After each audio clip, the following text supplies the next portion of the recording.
다마키 여사는 자신의 전 재산을 들여서 나병 환자를 위한 요양원을 건립했습니다. 그리고 이 나병 환자들을 정성을 다해 섬기던 중에 자신도 나병에 걸리고 말았습니다. 하지만 다마키 여사는 오히려 하나님께 감사의 기도를 올렸습니다. 눈썹이 없으니 먼지가 들어와 고통을 주는 것을 예전에는 몰랐습니다. 그런데 눈썹이 빠지면서 눈썹의 고마움을 알게 되어서 감사합니다. 나병에 걸리기 전에는 나병 걸린 사람들이 얼마나 고통스러웠는지 잘 몰랐습니다. 그런데 이제 그 고통이 얼마나 크고 아픈지를 알게 되어서 감사합니다. 나병에 걸리기 전에는 세상을 아름답게 보지 못했습니다. 그런데 이제는 나병이 걸린 후에 영의 눈이 열려서 하나님 나라의 아름다움을 볼 수 있게 되어서 얼마나 감사한지요. 감사를 드렸습니다. 나에게 나병을 주셔서 진정한 감사를 알게 하시고 영생을 보게 해주시니 감사합니다. 어떻게 이런 감사의 기도를 드릴 수 있었을까요? 다니엘은 바벨론의 포로로 잡혀온 소년이었습니다. 느부갓네살 왕은 포로 중에서 아주 총명한 소년들을 골라서 왕실 교육기관에 입학을 시켜서 일정 기간 동안 교육을 시켰습니다. 이 교육을 잘 통과한 소년들을 점령지를 다스리는 관리로 그렇게 세우는 정책을 쓰고 있었습니다. 다니엘도 소정의 교육을 잘 마치고 느부갓네살 왕이 직접 시험 감동을 하는 그 모든 과정들을 우수한 성적으로 잘 마쳤습니다. 그리고는 바벨론의 관리로 발탁이 되었고 승승장구해서 바벨론의 총리의 자리에 오르게 되었습니다. 그런데 시간이 흘러 바벨론은 메대라고 하는 나라에 망했고 메대는 또 바사, 페르시아에 망해서 다 합병되게 되었습니다. 왕조가 바뀐 것이 아니라 나라가 바뀌었어요. 하지만 그럼에도 불구하고 다니엘은 또다시 총리로 기용되었습니다. 유다 출신 포로 소년이 총리가 또다시 되는 것이 너무나 배가 아팠던 다니엘의 정적들이 어떻게 하면 다니엘을 좀 제거할 수 있을까 고민하기 시작했어요. 그래서 다니엘의 뒷조사를 했어요. 저에게도 분명히 털어서 먼지가 안 나겠어? 열심히 그의 비리를, 그의 잘못한 점을 찾았는데 도무지 찾을 길이 없었어요. 다니엘에게는 털어도 부정부패나 비리를 발견할 수가 없었습니다. 다니엘 6장 4절은 이렇게 말씀하고 있어요. 다니엘을 고발할 근거를 찾고자 했으나 아무 근거, 아무 허물도 찾지 못하였으니 이는 그가 충성되어 아무 그릇됨도 없고 아무 허물도 없었음이었더라. 고민하던 다니엘의 정적들이 드디어 다니엘의 약점을 찾아냈습니다. 그것이 무엇이었냐면 다니엘이 하루 3번씩 그가 믿는 하나님께 기도하는 것이었어요. 기도하는 것이 약점인 사람, 정말 참 대단하죠. 이 정적들은 앞으로 30일 동안 누구를 막론하고 다리오 왕 외에 다른 어떤 신이나 사람에게 기도하면 사자굴에 던져놓기로 계략을 세웠습니다. 그리고 다리오 왕에게 찾아가서 이 모든 사실을 이야기했어요. 다리오 왕은 자기를 신격화시켜주고 자기를 인정해 주고자 하는 신하들의 아주 좋은 의견이라고 생각을 하고 어인 왕의 도장을 쾅 찍어 주었습니다. 이제 누구든지 기도하다 적발되면 사자굴 속에 들어가야 됩니다. 다니엘은 이 사실을 알고 있었습니다. 총리가 모를 리가 없죠. 하지만 다니엘은 전에 하던 대로 하루 3번씩 예루살렘을 향해 창문을 열어놓고 하나님께 오히려 감사 기도를 드렸습니다. 오늘 말씀 10절은 이렇게 기록하고 있어요. 다니엘이 조서의 왕의 도장이 찍힌 것을 알고도 자기 집에 돌아가서는 윗방에 올라가 예루살렘을 향한 창문을 열고 전에 하던 대로 하루 3번씩 무릎을 꿇고 기도하며 그의 하나님께 감사하였더라. 여기 감사라고 번역된 단어는 아람어로 예다라고 하는 단어입니다. 예다라고 불러요. 아람어는 당시 고대 근동의 국제어로 사용되었던 언어입니다. 이 단어는 감사하다, 찬양하다라고 하는 단어인데 다니엘서에만 딱 2번 사용된 단어입니다. 이 아람어 예다, 감사하다라고 번역된 단어는 원래 히브리어 구약 성경에 쓰여진 히브리어의 야다라고 하는 단어에서 가져온 거예요. 어원이 야다라고 하는 단어입니다. 야다가 뭔지 예다가 뭔지 그런 건 아실 필요가 없어요. 설명을 위해서 제가 이야기하는 것뿐이에요. 이 야다라고 하는 히브리어의 단어의 의미가 어떤 거냐면 어떤 사실에 대해서 그 결과와 상관없이 그 사실 자체를 인정하고 선언할 때 사용하는 단어다, 그런 뜻이에요. 그러니까 무슨 말이냐면 이런 말이에요. 하나님, 이 사자굴이 나에게 어떤 결과를 가져다 줄지, 죽든지 살든지 그거는 나와 상관이 없습니다. 나는 단지 하나님만이 나의 기도의 대상일 뿐입니다. 나는 하나님께 기도하기로 약속했기 때문에 나는 그냥 기도할 뿐입니다. 하나님 나의 기도를 들으시고 내 기도에 응답하신 하나님이십니다. 이 사실을 인정하고 선언하는 것이에요. 이것이 다니엘이 지금 사자굴 앞에서 감사합니다라고 고백하는 표현의 의미인 것이에요. 여러분, 이것이 감사의 이유가 될 수 있을까요? 도대체 그의 마음에 무엇이 있기에 사자굴 앞에서 이런 감사를 드릴 수 있었을까요? 뭔가 그의 마음에 확신이 있었기 때문에 사자굴 앞에서도 하나님은 나의 기도를 받으시는 분입니다. 나의 기도를 들으시는 분입니다. 결과가 어떻게 나타나니 난 상관하지 않겠습니다. 나는 그 하나님 인정합니다. 이 감사를 드릴 수 있었을까요? 도대체 그의 마음에 어떠한 생각이 있었을까요? 다니엘은 하나님의 약속은 반드시 이루어진다는 확신을 가지고 있었어요.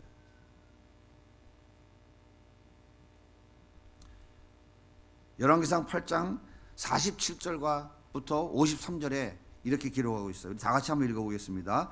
그들이 사로잡혀간 땅에서 스스로 깨닫고 그 사로잡은 자의 땅에서 돌이켜 주께 간구하기를 우리가 범죄하여 반역을 행하며 악을 지었나이다 하며 자기를 사로잡아간 적국의 땅에서 온 마음과 온 뜻으로 주께 행하신 소원과 내가 주의 이름을 위하여 건축한 성전 있는 쪽을 향하여 주께 기도하거든 주는 계신 곳 하늘에서 그들의 기도와 간구를 들으시고 그들의 일을 돌아보시며 주께 범죄한 백성을 용서하시며 주께 범한 그 모든 허물을 사하시고 그들을 사로잡아간 자 앞에서 그들로 불쌍히 여김을 얻게 하사 그들을 불쌍히 여기게 하옵소서. 그들은 주께서 철 풀물 같은 애굽에서 인도해 내신 주의 백성 주의 소유가 되민이이다. 원하건대 주는 눈을 들어 종의 간구함과 주의 백성 이스라엘의 간구함을 보시고 주께 부르짖는 대로 들으시옵소서. 주 여호와여, 주께서 우리 조상을 애굽에서 인도하여 내실 때에 주의 종 모세를 통하여 말씀하신 같이 주께서 세상 만민 가운데에서 그들을 구별하여 주의 기업으로 삼으셨나이다. 솔로몬이 성전을 완공하고 하나님 앞에 봉헌할 때 드렸던 기도예요. 하나님의 백성들이 범죄하여 하나님의 징계를 받았다 할지라도 그들이 성전이 있는 곳을 향하여 하나님께 회개하고 기도할 때에 하나님이 용서해 주시고 그들을 불쌍히 여겨 주옵소서. 다니엘이 예루살렘의 성전을 건축하고 봉헌할 때 드렸던 기도입니다. 이때 하나님께서 솔로몬의 기도를 들으시고 응답하셨어요. 어떻게 응답하셨냐면 열왕기상 9장 1절입니다. 같이 읽을게요. 여호와께서 그에게 이르시되 내 기도와 내가 내 앞에서 간구한 바를 내가 들었은즉 나는 내가 건축한 이 성전을 거룩하게 규발하여 내 이름을 영원히 그곳에 두며 내 눈길과 내 마음이 항상 거기에 있으니 나라가 망하고 포로로 잡혀온 다니엘은 하나님의 이 약속의 말씀을 잊지 않았습니다. 그래서 하나님의 성전에 있는 그 예루살렘을 향하여 창문을 열어 제치고 전에 하던 대로 하루 3번 무릎 꿇어 하나님께 기도했던 것입니다. 하나님, 이 백성이 범죄하여 나라를 잃고 포로로 잡혀왔습니다. 하나님, 이 백성을 용서해 주옵소서.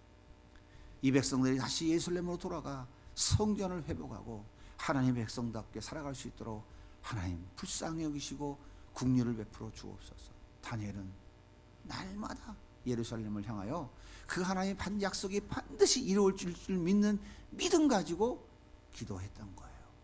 사자굴이 눈앞에 있지만 하나님은 여전히 내 기도를 들으시는 분이고 그분은 내 기도를 반드시 들으신다고 약속하셨기 때문에 반드시 응답하실 것이다 라고 하는 것이 다니엘의 마음속에 있었어요. 다니엘은 하나님의 말씀은 반드시 이루어진다는 확신을 가지고 있었어요. 그러기에 사자굴 속에서 내가 죽든지 살든지 그건 나와 상관없어. 하나님은 그런 하나님이야. 이 사실을 인정하고 하나님께 감사할 수 있었던 것입니다. 뿐만 아니라 다니엘은 하나님이 나와 함께 하신다는 사실도 확신하고 있었어요. 지금 사자굴이 눈앞에 있지만 그래도 여전히 하나님은 나와 함께 계신다는 이 확신이 그에게 또 있었어요. 첫 번째가 뭐라고요? 하나님은 약속을 반드시 이루시는 하나님이시라는 확신 가지고 있었고, 다니엘은 하나님은 지금 이 순간도 나와 함께 하신다는 확신을 가지고 있었어요. 다니엘은 포로로 잡혀와서 왕궁에서 교육을 받을 때 왕이 주는 좋은 음식을 먹었어요. 그런데 이 음식이 우상에게 제물로 드려졌던 사실을 알게 된 다니엘은 더 이상 이 우상 제물을 먹지 않겠다고 뜻을 정했습니다. 그리고는 자기를 담당하는 그 관리에게 얘기해요. 황관장님, 우리는 더 이상 이 왕이 주는 음식을 먹을 수 없습니다. 우리에게 채식을 하게 해주세요. 열흘 동안 시험해보고 왕이 주는 이 산의 진미를 먹은 아이들과 채식만 한 우리들과 비교해보고 결과를 판단하십시오. 다니엘 1장 15절은 이렇게 기록하고 있어요. 열흘 후에 그들의 얼굴이 더욱 아름답고 살이 더욱 윤택하여 왕의 음식을 먹는 다른 소년들보다 더 좋아 보인지라. 그래야 감동하는 자가 그들에게 지정된 음식과 마실 포도주를 제하고 채식을 주니라. 다니엘과 그의 세 친구들은 승리했습니다. 여러분 한번 근데 생각해 보세요. 김치만 먹은 아이들하고 산의 진미를 먹은 아이들하고 어떻게 비교했을 때 김치만 먹은 아이들 얼굴에 기름기가 더 잘잘 흐를 수 있겠습니까? 생각해 보세요. 이게 가능한 일이에요? 불가능한 일이죠. 하나님이 다니엘과 함께 하셨기 때문입니다. 뿐만 아닙니다. 하나님께서 다니엘에게 지혜를 주셨을 뿐만 아니라 환상과 꿈을 깨달아 아는 능력도 주셨어요. 거기서 한 걸음 더 나아가서 바벨론의 모든 박사와 술객들보다 그 지혜와 총명이 10배나 더 승한 역사를 하나님이 그에게 허락하셨어요. 다니엘 1장 17절입니다. 우리 같이 읽을게요. 하나님이 이 네 소년에게 학문을 주시고 모든 서적을 깨닫게 하시고 지혜를 주셨으니 다니엘은 또 모든 환상과 꿈을 깨달아 알더라. 다니엘 1장 20절입니다. 같이 읽을게요. 왕이 그들에게 모든 일을 묻는 중에 그 지혜와 총명이 온 술객보다 10배나 나은 줄을 아니라. 바벨론의 최고의 학자들 교수들이 다 모였는데 그들의 지혜보다 다니엘의 지혜가 10배나 더 컸다 이 말이에요. 10배라는 표현은 단순히 10배 더 많다는 의미가 아니라 그들은 다니엘과 게임이 안 된다 그 얘기입니다. 다니엘은 우상 제물을 거절할 때 함께 하셨던 그 하나님, 애굽의 모든 박사와 술객보다 10배나 더한 지혜와 총명으로 함께 하셨던 하나님, 애굽의 총리가 되어 바벨론의 총리가 되어 바벨론을 다스릴 동안에도 여전히 함께 하셨던 그 하나님. 바벨론이 메대로 바뀌고 메대가 바사로 바뀔 적에도 여전히 나와 함께 하셨던 그 하나님을 신뢰했던 이 다니엘은 사자굴 속에서도 그 하나님을 인정하고 그 하나님이 나와 함께 하실 줄 믿는 그 믿음으로 하나님께 지금 감사하고 있는 거예요. 사랑하는 여러분, 다니엘이 무슨 애씀과 수고와 노력이 있었기에 하나님이 함께 하셨을까요? 무슨 재주로 지혜와 총명이 바벨론의 모든 박사와 숙객들보다 10배나 더 탁월했을까요? 무슨 능력이 있었기에 바벨론과 메대와 바사의 총리로서, 그것도 수석 총리로서 계속해서 그 위치를 지킬 수 있었을까요? 이것이 바로 하나님의 은혜인 것입니다. 그 지혜를 누가 줬어요? 하나님이 주셨다. 그 총명을 누가 줬어요? 하나님이 주셨다. 그 능력을 누가 줬다고요? 하나님이 주셨다고요. 하나님이 주셨다. 이것이 하나님의 은혜인 것이죠. 다니엘은 하나님의 그 은혜를 아는 사람이었어요. 하나님이 어떤 분인지를 아는 사람이었어요. 그러기에 내 앞에 사자굴 앞에서도 자기 앞에 놓여 있는 그 사자굴 앞에서도 하나님께 감사할 수 있었던 거예요. 이 하나님이 어떤 분인지를 인정하고 있는 거예요. 그 하나님의 하나님 되심을 선포하고 있는 거예요. 이게 감사예요. 사랑하는 여러분, 우리도 이 놀라운 은혜를 받은 사람들 아닙니까? 사자굴과 비교조차 될 수 없는 지옥 형벌에서 나를 건져주시려고 십자가에서 처참하게 우리 예수님이 죽으셨지 않습니까? 이 놀라운 사실을 믿으십니까? 예수님이 십자가에 죽으심으로 나에게 영생이 주어진 사실을 여러분은 믿으십니까? 그래서 내가 정말 하나님의 자녀가 된 것을 믿으세요? 내가 하나님의 나라를 기업으로 받은 하나님의 백성인 것을 여러분은 믿으십니까? 그 하나님께서 이 코로나 속에서도 나의 안전과 행복을 지켜주신 것을 믿으세요? 그분이 오늘도 내 삶을 지켜주시고 내 생업을 이끌어주시고 내 삶을 인도해 가시는 것을 믿으십니까? 정말이에요? 오늘 내가 이 자리에 있는 것도 하나님의 은혜인 것을 고백하십니까? 나의 수고와 애씀과 노력이 있었어요? 얼마큼 있었습니까? 내가 이런 복을 받을 만한 자격이 있었습니까? 생각해 보세요. 이미 허물과 죄로 죽었던 자입니다. 우리 모두는. 그런데 하나님이 아무 대가 없이 나에게 이런 선물을 거저 주셨습니다. 이것이 은혜예요. 이것이 은혜라고요. 그렇다면 이 은혜를 아는 여러분의 감사는 어떤 감사입니까? 여러분 하나님께 어떻게 감사하세요? 하나님이 내 삶에 개입하셔서 내 길을 지금도 인도해 가신다고 확신하고 계십니까? 그 하나님이 나와 함께 하셔서 내 앞에 맡겼던 담을 열어 가신다고 확신하고 계세요? 하나님이 나의 생업과 직장과 내 삶의 모든 것을 보호해 주시고 이끌어 주시고 계신다고 확신하고 계십니까? 하나님이 나의 가정과 나의 자녀들 책임져 주신다고 믿으십니까? 하나님이 광야와 같은 인생길에 구름기둥과 불기둥이 되어주시고 눈동자와 같이 내 삶의 전 영역을 지켜주고 계신다는 것을 확신하고 계세요? 확신하십니까? 2022년도가 시작되어지고 여전히 코로나가 창궐한 그 속에서도 하나님이 지난 전반기 동안 나와 함께 해주시고 주셨다고 하는 사실을 확신하고 계십니까? 이것이 은혜예요. 감사는 바로 이 은혜를 아는 자들이 하나님을 향한 사랑과 신뢰의 표현인 것입니다. 이게 감사예요. 그래서 하나님의 이 은혜를 아는 바울사도는 그 엄청난 권력과 돈과 명예와 지식을 배설물같이 다 내어버리고 하나님이 명령하신 복음 전하는 자의 길을 걸어갔던 거예요. 그 은혜를 알기 때문에.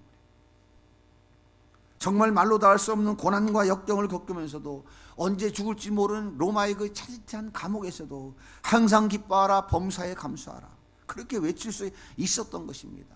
하나님의 은혜를 아는 자들의 감사의 모습이 바로 이거예요.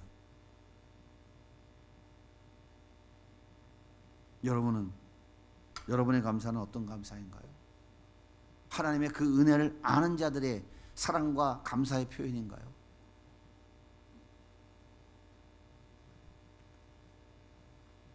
하나님의 은혜를 아는 자의 감사는 어떤 결과를 낳았을까요? 불가능을 가능케 하시는 하나님을 경험하게 됩니다. 하나님의 은혜를 아는 자의 감사, 그 감사가 나타나는 결과는 뭐냐면 불가능을 가능케 하시는 하나님을 경험하게 한다 이 말이에요.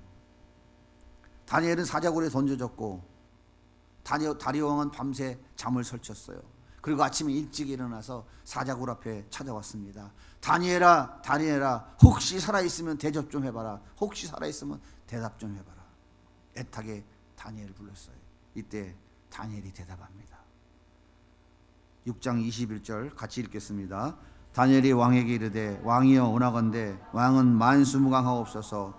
나의 하나님이 이미 그의 천사를 보내어 사자들의 입을 봉하셨으므로 사자들이 나를 상해하지 못하였사오니 이는 나의 무지함이 그 앞에 명백함이오며 또 왕이여 나는 왕에게도 해를 끼치지 아니하였나이다 하니라. 왕이 심히 기뻐서 명하여 다니엘을 굴에서 올리라 하며 그들이 다니엘을 굴에서 올린즉 그의 몸이 조금도 상하지 아니하였으니 이는 그가 자기의 하나님을 믿음이었더라.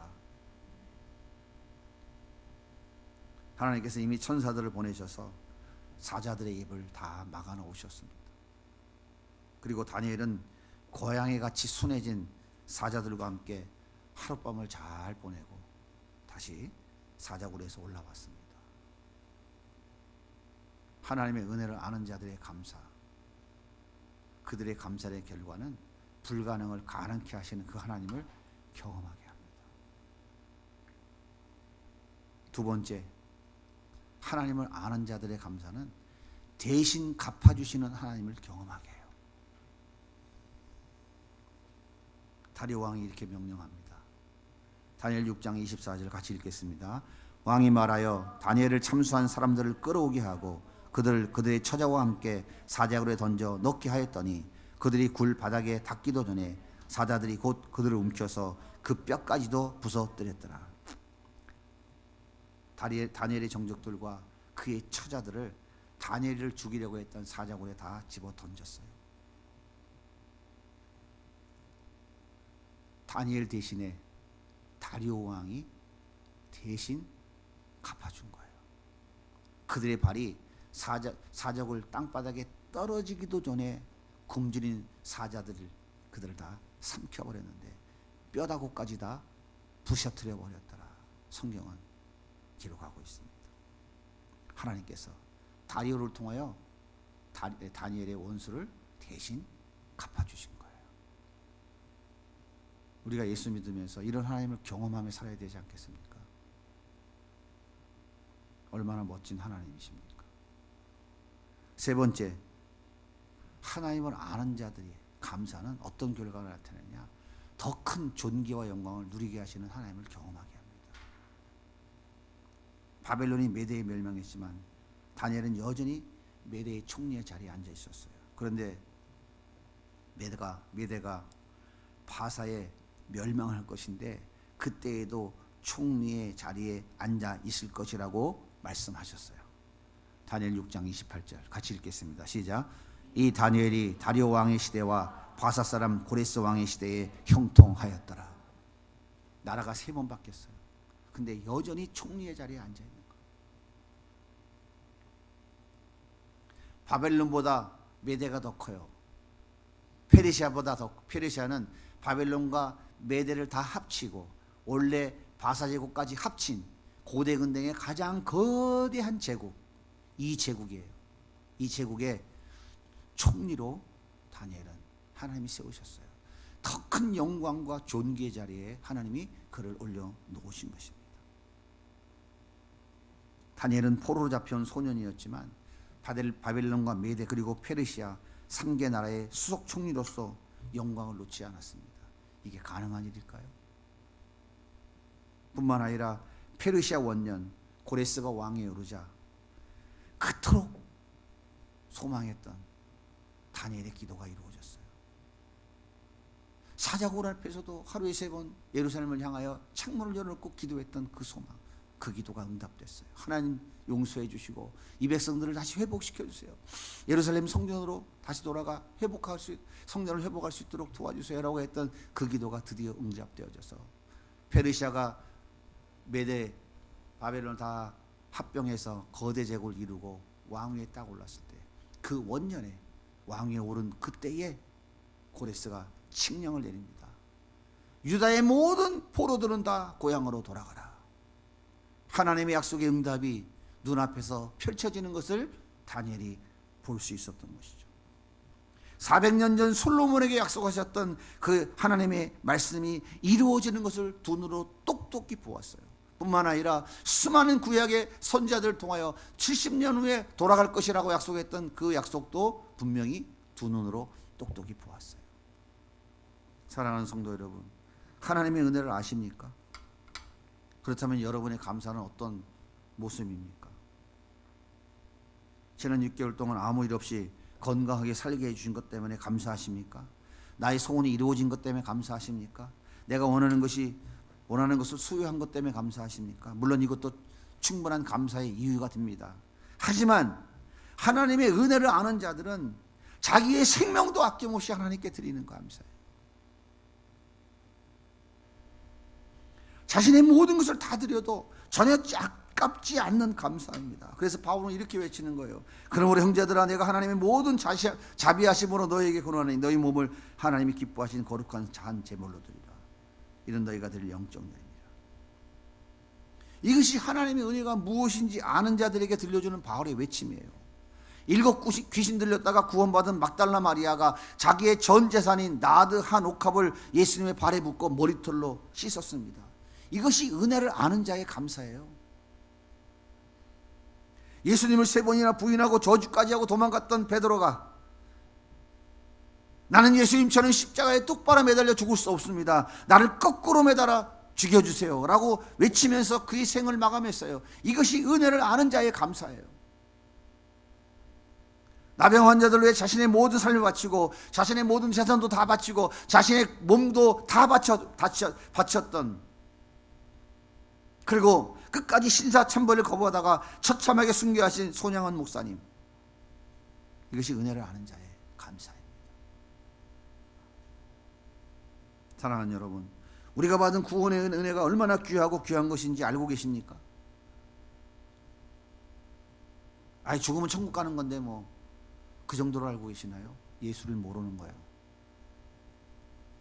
죽으면 천국 가면 되는데, 예수 믿으면 구원받아 천국 간다고 했는데, 나는 천국 가는 티켓 따놨으니까 이 땅에서 내가 원하는 내 멋대로 내 마음대로 살면 되는 것이지, 그럼 죽으면 천국 가지. 죄송한데 대단한 착각입니다. 성경은 그렇게 말하지 않아요. 너희 구원을 두렵고 떨림으로 이루라고 말씀하고 계시지. 사형리 영접했으니까 죽으면 천국 간다고요? 성경에 어디 그런 게 있어요? 그리고 예수 이름으로 이 땅에서 무병장수 만사형통 부귀영화 누리다가 죽으면 천국에 더 좋은 데 가요? 여러분, 천국에 왜 가고 싶으세요? 천국에 왜 가고 싶어요? 대답 한번 해보세요. 천국에는 너무 아름답고 좋은 곳이라 가고 싶으세요? 천국에는 또 아스팔트가 전부 다 금으로 도배되어져 있는데, 금으로 쫙 깔려 있는데, 도로가 거기 가면 금도 많고 보석도 많고 너무 좋은데, 그래서 가고 싶으세요?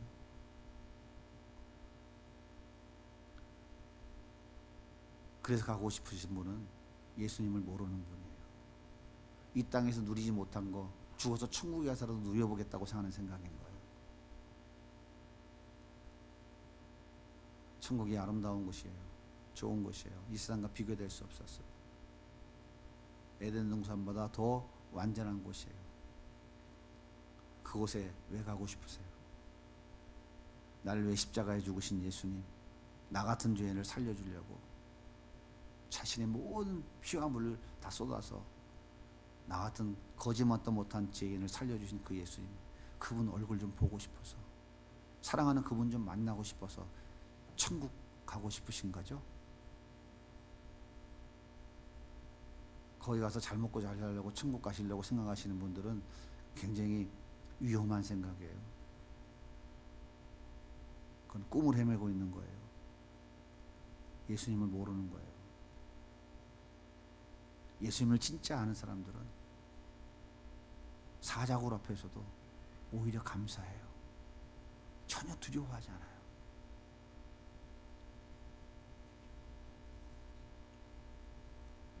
여전히 코로나가 창궐한 지난 6개월 동안 나를 지켜주신 하나님의 은혜가 귀하고 귀한 것인지 여러분 알고 계신가요? 감당할 수 없는 문제 앞에서 문제 바라보지 않고 그 문제를 통해 복 주길 원하시는 하나님을 바라보며 승리하게 하신 그 귀하고 귀한 은혜를 여러분 알고 계신가요? 이 은혜를 진정으로 아는 자들만이 자신의 생명도 아낌없이 드릴 수 있는 진정한 감사를 할 줄 아는 자인 거예요.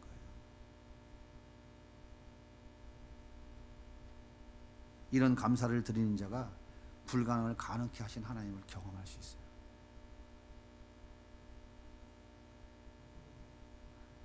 나의 원통함과 억울함을 대신 갚아주시는 그 하나님을 체험할 수 있습니다. 나를 더욱 존귀하게 높여주시는 하나님을 경험하게 되는 거예요. 그 인생길이 얼마나 행복하겠어요. 그의 심중에서 올라나오는 그 찬양이 얼마나 하나님을 기쁘시게 해드릴까요?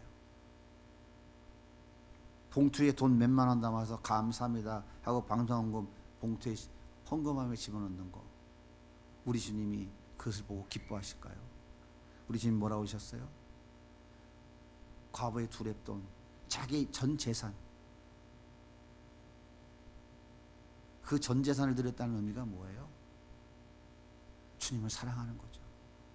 이 과부의 두 랩돈 요거 가지고 오늘 점심 한 끼 겨우 사 먹을 내 전 재산인데 내가 주님을 사랑하기 때문에 사랑을 표현할 수 없어서 빵 한 조각 주님께 다 드립니다. 우리 주님 뭐라고 그러셨어요? 네가 저 부자들보다 더 많은 것을 하나님께 드렸다. 우리 하나님이 돈이 없어서 절기 만들어서 감사 헌금하라고 하시는 분이 아니에요. 하나님께서 네가 정말 나를 아느냐, 내가 너에게 베풀어 준 그 은혜를 아느냐, 그 은혜를 안다면 그 은혜를 하나님 앞에 좀 표현해보라 라고 만들어 주신 것이 절기인 거예요.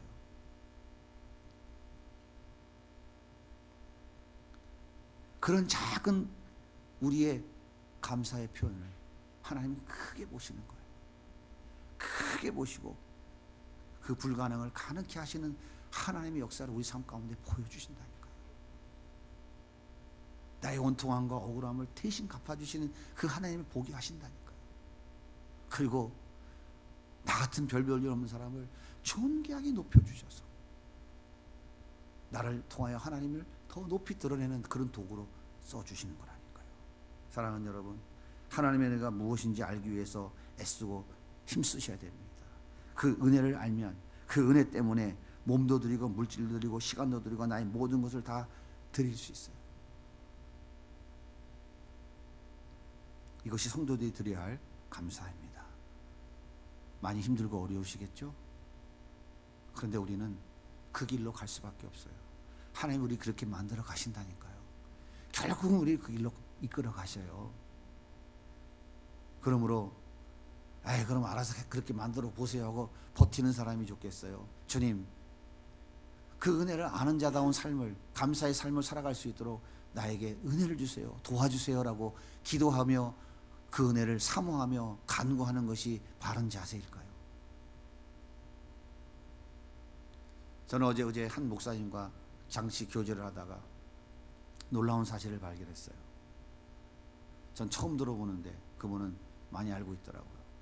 들어볼까라고 하는 그런 제목으로 인터넷에 아주 30초, 40초짜리 영상을 만들어서 복음을 전하는데, 그분이 어떤 분인가, 그분이 CBS에서 나와 새롭게 하소서 간증하는 것을 제가 오늘 새벽에 잠깐 들어봤어요. 아주 잘 나가는 광고인이었어요. 광고로 많은 돈을 벌고 큰 회사를 세웠어요. 그런데 내가 하나님의 은혜를 알고 살아가는가 모르고 살아가는 것을 어느 날 돌아보게 됐어요. 아, 내가 하나님의 은혜를 알고 살아가는 사람인데 내 삶은 왜 이럴까? 그래서 그 모든 것을 다 친구에게 회사를 넘겨주고 이분은 비영리 법인을 하나 세웠어요. 그리고 자기에게 주신 달란트는 광고 잘 만드는 거잖아요. 광고 잘 만드는 거. 그래서 예수 전하는 광고를 만들기 시작했어요. 놀라운 일이 벌어졌어요.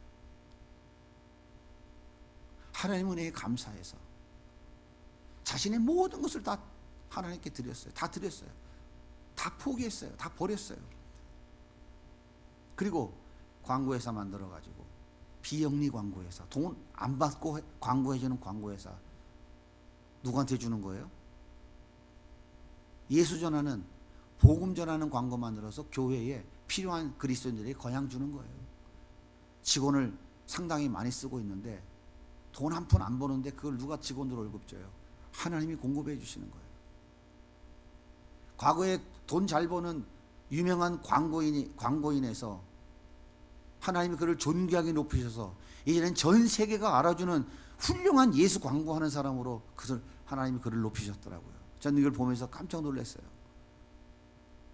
그 작은 달란트를 가지고 하나님 앞에 모든 것을 다 드리는 하나님을 아는 자의 감사의 삶을 살아가겠다고 헌신하며 모든 것을 내려놓으니까 하나님께서 이제는 국내 몇몇 기업이 아는 그런 광고인이 아니라 세계의 수많은 사람들이 예수를 전하는 광고인으로 그를 인정해주고 엄청난 역사가 세계 방방 곳곳에서 일어나고 있다는 사실이에요.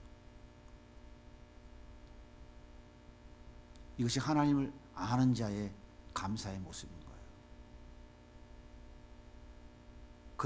그들을 하나님이 존귀하게 세우셔서 하나님 나라를 위해서 사용하고 있는 것이죠. 놀라운 사실은 4,000교회가 그분과 함께 연관지어져서 복음 전하는 일에 같이 협력하고 있다는 사실이에요. 4,000교회가 도움을 받고 있는 거예요. 깜짝 놀랐어요.